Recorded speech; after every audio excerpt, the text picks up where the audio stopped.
অসমীয়া নিয়ম অনুসৰি আমি ছোৱালীবোৰ দুবাৰকৈ বিয়া হওঁ। প্ৰথম বিয়াখন কলগছৰ লগত আৰু দ্বিতীয়খন বিয়া আপোন মানুহজনৰ লগত।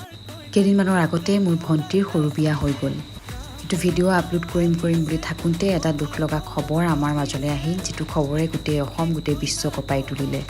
জুবিনদাৰ মৃত্যুৰ খবৰ। সঁচাকৈ এতিয়াও যে তেখেত যে আমাৰ মাজত নাই, অনুভৱেই কৰিব পৰা নাই, বিশ্বাসেই কৰিব পৰা নাই। বাৰু যি কি নহওক, এই ভিডিঅ'টো আপলোড কৰাৰ উদ্দেশ্য এটাই, ভাল লগা মুহূৰ্তখিনি আপোনালোকৰ লগত শ্বেয়াৰ কৰিব বিচাৰিলোঁ। লগতে কেতিয়াবা যদি মোবাইলৰ পৰা ভিডিঅ'টো ডিলিটো কৰি দিওঁ, ইউটিউবত যাতে চাব পাৰোঁ। এয়া নিয়ম কৰি আছে সমাজৰ আগত মাক আৰু জীয়েকৰ কানাই কোলা লোৱাৰ যিখিনি নিয়ম। যিহেতু এইটো ভিডিঅ'তে সকলোখিনি দেখুওৱাৰ সম্ভৱ নহয়, গতিকে আন এটা ভিডিঅ'ত বাকী সকলোখিনি ভিডিঅ' মই আপোনালোকৰ লগত শ্বেয়াৰ কৰি দিম। হাঁহি ফূৰ্তিৰ মাজেৰে আমি বিৰাট ধুনীয়াকৈ দিনটো পাৰ কৰিলোঁ।